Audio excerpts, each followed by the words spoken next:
Bienvenue dans Afrique Presse, l'émission débat RFI TV5 Monde consacrée à l'actualité africaine et internationale de la semaine. Aujourd'hui à mes côtés, Hassan Diop de Radio France Internationale, Frédéric Lejal de la Lettre du Continent, Sédi Kabak de l'agence panafricaine, la PANA, et Valentin Odonou, journaliste indépendant. Au sommaire, au Bénin, à peine connu, les résultats du premier tour de l'élection présidentielle sont contestés. Selon la commission électorale, la Sénat, avec 54% des suffrages, le président sortant, Thomas Yahi Boni, remporterait dès le premier tour l'élection présidentielle du 13 mars dernier.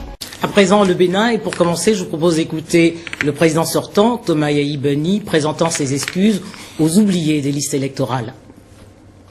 Il y a certainement des erreurs.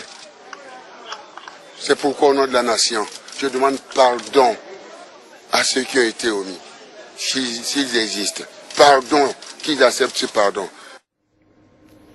Hassan Diop, un calcul du président sortant pour écarter... Écoutez, un chef d'État élu, fût-il sortant, n'est pas là pour demander pardon. Il est là pour rendre compte d'un bilan, d'abord d'un bilan de son mandat qui s'achève, donc devant les électeurs. Et puis de l'autre part, ce bilan intègre aussi la préservation des acquis démocratiques. Le Bénin était exemplaire de ce point de vue-là.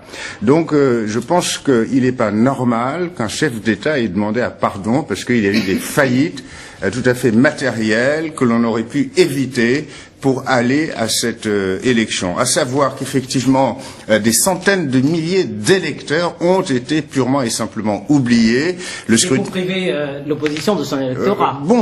Voilà, et l'opposition a bon droit de dire que effectivement c'était pour lui voler sa victoire à l'avance. Et donc il y a eu 2 reports successifs d'une semaine, ça fait 2, etc. Et on n'est pas parvenu à repêcher donc ces électeurs. Et j'estime que très franchement, c'est presque une attitude de légèreté que de demander pardon de la sorte pour un président sortant. Voilà. Valentin Odonou, on a vu à l'instant le Niger, une élection exemplaire, un sans faute, on ne peut pas en dire autant pour le Bénin.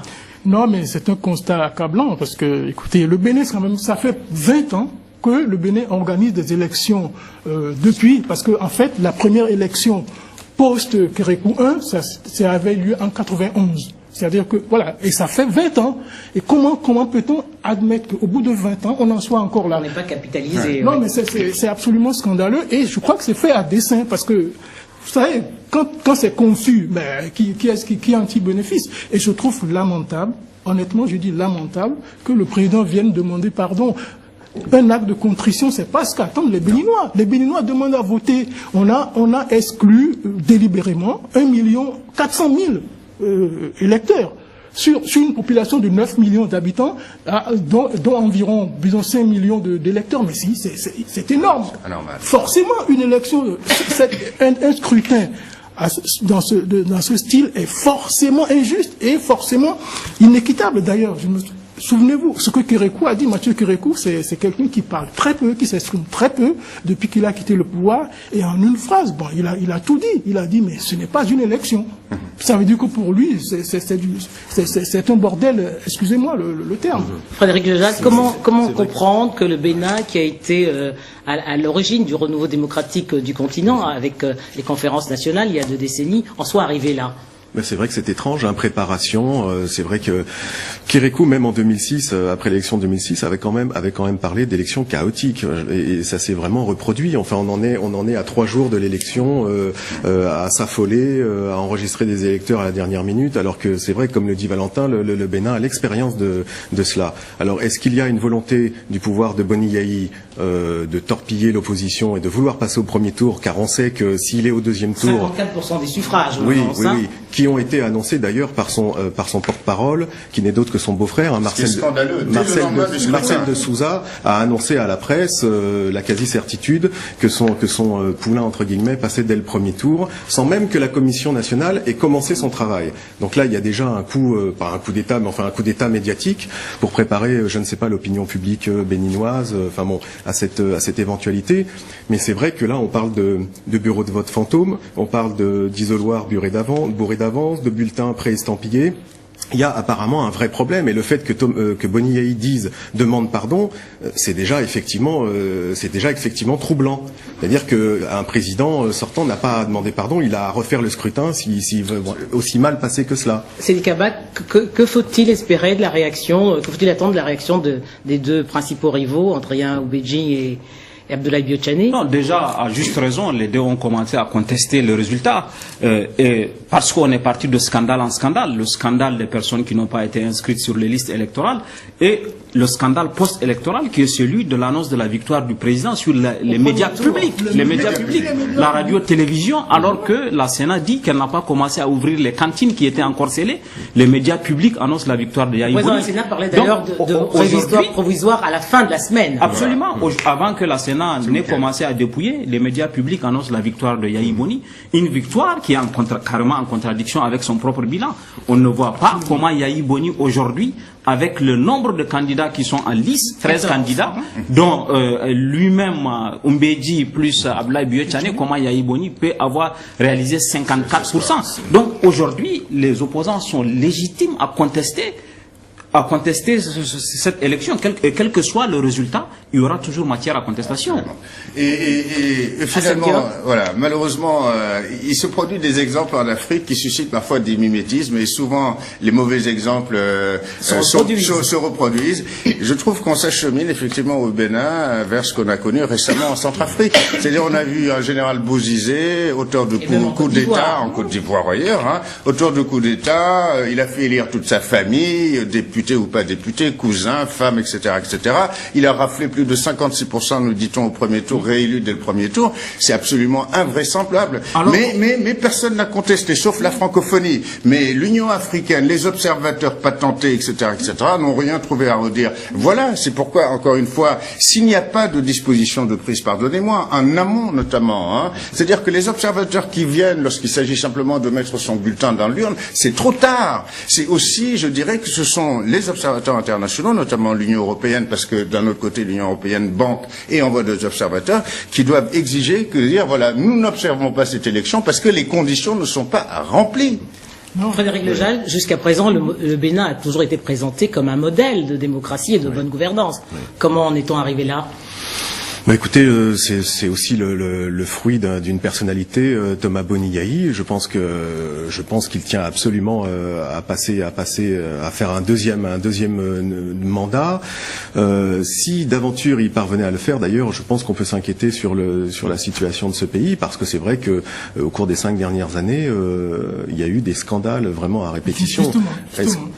Le bilan de Boni Yayi, Valentin Denou, parce que en fait, cette élection, c'est le couronnement d'une série de dérapages qui ont commencé depuis plusieurs mois.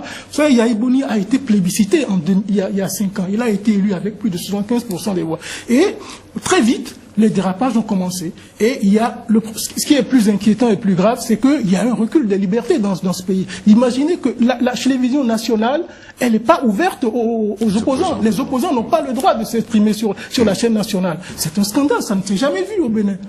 Il n'y a plus de débat public. Quelle pourrait être, Hassan Diop, la réaction de la communauté internationale? En tout cas, telle qu'elle réagit, elle réagit très mollement. Alors, on peut effectivement, à son crédit, dire que cette communauté internationale a l'esprit pris ailleurs, Japon, Libye, le monde arabe en ébullition, etc., etc. Mais encore une fois, ce serait vraiment un mauvais cadeau à faire à l'Afrique, au Bénin surtout, si on laissait faire les choses. Il est impossible, je dirais, mais mathématiquement, comme on dit bêtement, il est impossible que Thomas Boni Yayi, ex-banquier, et qui traîne des casseroles, de scandales financiers, qui ont ruiné des milliers, des centaines de milliers de Béninois. Et c'est ses services. Je veux dire, jamais il n'a été convaincant dans ses explications concernant cette affaire. Comme dit Hassan, il est important que la communauté internationale ne joue pas aux pompiers. Il ne faut pas attendre de jouer aux pompiers, il ne faut pas attendre que les choses se gâtent pour venir au Bénin. C'est maintenant qu'il faut agir, parce que la plupart des conflits en Afrique viennent des élections mal organisées, que ce soit la Côte d'Ivoire, la Centrafrique. Donc il faut éviter aujourd'hui. Le Bénin est dans une situation où on ne sait pas ce qui peut se passer demain. Parce que cette contestation-là, elle peut être forte. On a déjà vu l'opposition a commencé des contestations. Il y a déjà eu 2 arrestations, dont l'assistant de Oubedji. Ça peut créer, ça peut monter, l'escalade peut monter, et on ne sait pas ce qui peut se donner. Donc il faut que la communauté internationale tape déjà du poing sur la table pour exiger que le dépouillement se fasse dans les conditions de transparence absolue, qu'il n'y ait pas aujourd'hui de suspicion de fraude comme on le voit dans la il est possible que la communauté internationale demande que ce premier tour soit repris, parce que le second tour était prévu pour le 27 mars. Ils n'admettent pas un premier les résultats. Mais franchement, on regarde, il faut quand même poser la question, on regarde l'importance géopolitique du Bénin. Je ne sais pas si la communauté internationale s'impliquera autant qu'en Côte d'Ivoire ou que dans d'autres pays. Bon, ceci étant, comme vous l'avez rappelé, c'est vrai que ça fait 20 ans maintenant que le Bénin vit sous démocratie, sous transparence. Il faut s'attendre à ce quand même que la population, non, en même temps, que la population se soulève, enfin, que n'accepte pas. Même si le Bénin n'a pas, j'ai dit même si le Bénin n'a pas d'importance géostratégique, il faut éviter qu'il y ait une situation au Bénin, parce qu'il y en a déjà en Côte d'Ivoire, et on ne sait pas ce que les élections du Nigeria vont donner. Les élections du Nigeria qui sont à venir, qui vont avoir lieu en avril, si les choses se passent. Un dernier mot, Valentin. Je suis très sceptique sur la réaction de la communauté internationale, parce qu'elle a déjà donné un satisfecit à ces élections. Il faut lire les déclarations des observateurs étrangers. Ils disent que ça s'est très bien passé, que le Bénin a été exemplaire, etc. Donc, en fait, je crois que le Bénin est victime de sa bonne réputation. C'est-à-dire, on se dit, c'est un pays qui est usurpé depuis 20 ans. Un peu comme au Sénégal. Voilà. Merci, c'est la fin d'Afrique Presse. Merci à Hassan Diop de Radio France Internationale, à Frédéric Lejal de la Lettre du Continent, à Sédi Kabak de l'Agence panafricaine de presse, la PANA, et à Valentin Odenou, journaliste indépendant. Vous pouvez revoir cette émission sur les sites de TV5 Monde et de RFI. Au revoir et à la semaine prochaine.